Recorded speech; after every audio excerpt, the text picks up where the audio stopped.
Welcome back, and today I've got another Royal Air Maroc review. This time I'm reviewing flight 942 from Casablanca to Rome in business class. This is the 737-800 series plane, so a narrow body business class, which you really can't beat these seats. I mean, these seats are akin to United Delta and American domestic first seats, which is much better than Euro business. If you haven't flown Euro Business, you'll see why when you do. I was originally seated in the aisle bulkhead row, but the plane was so empty, I was able to move later on to a window seat in row three, which is the last row. And they do have a footrest, which to me it's a non-factor for me. It doesn't make it more comfortable in my opinion, but the seat recline was good. As you can see, an empty row to myself. Here is the tray table. It folds up. It's a pretty large tray table. No cup holder thing with it.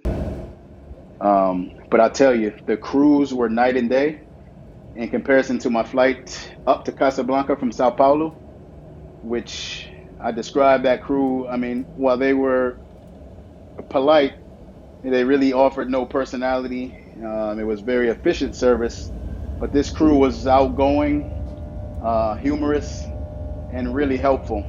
And yeah, they greeted everybody with smiles, which I didn't see that much of that on the flight up from Sao Paulo to Casablanca. So finally, a day later, off on my journey to Rome. Um, but I had read one review about this business class, and the thing that stood out to me, which is true, is you really can't get this seat anywhere traveling in a narrow body business across, well, even though this is from Africa to Europe, but the only other airline that flies this route nonstop looks to be, I mean, from Casablanca is Alitalia. So if you're flying business with them, you're going to get the Euro Business blocked middle seat plane, which I believe they fly the A320 on this route on Alitalia. So beautiful sunrise in the morning. And again, I talked before, they don't have Wi-Fi on Royal Air Maroc planes, but they do have something called Skyrim, which I guess is their in-flight entertainment you can download on your phone beforehand. It's interesting they have a Wi-Fi Skyrim network, but I guess it's only to make this work on your phone. And you can see a very old school flight map. They did start out the breakfast service with a hot towel, and the breakfast was very good. I found the fruit fresh. That sausage in there next to the omelet was great, and the breads were excellent. But my favorite thing was this apricot jam, which I loved on the bread. I wish I could have taken a case of this for myself home. Here's the bathroom in the 737-800. Nothing special. Your standard bathroom. Of course, no window. We could dream, can't we?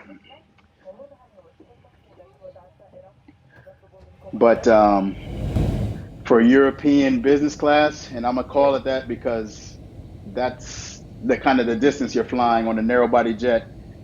You can't beat this product. The crew was very friendly, outgoing on this flight. I found the food good. The seat is comfortable, very comfortable. I would argue that seat is more comfortable than your domestic U.S. first seats on United. I know United has the newer seats on their Airbuses than American. Then maybe the only one that comes close is some of the seats on the American A321, and not the lay flats, but just the regular reclining seats. Some of those older seats are probably as comfortable, but really enjoyed this flight on Royal Air Maroc. And again, if it weren't for the mishap, the misconnect where they aggressively rebooked me on a flight the next day, then Royal Air Maroc really not a bad airline for the price too. Sometimes you can find pretty competitive business class fares, especially coming from Sao Paulo, even one way. connecting into Europe. So definitely something to consider if you're going to Morocco or connecting onwards to into Europe somewhere. So should be interesting to see what the redemption values are once they join One World. Please hit like and subscribe, and please share with any friends you know that love traveling. Thank you, and see you next time.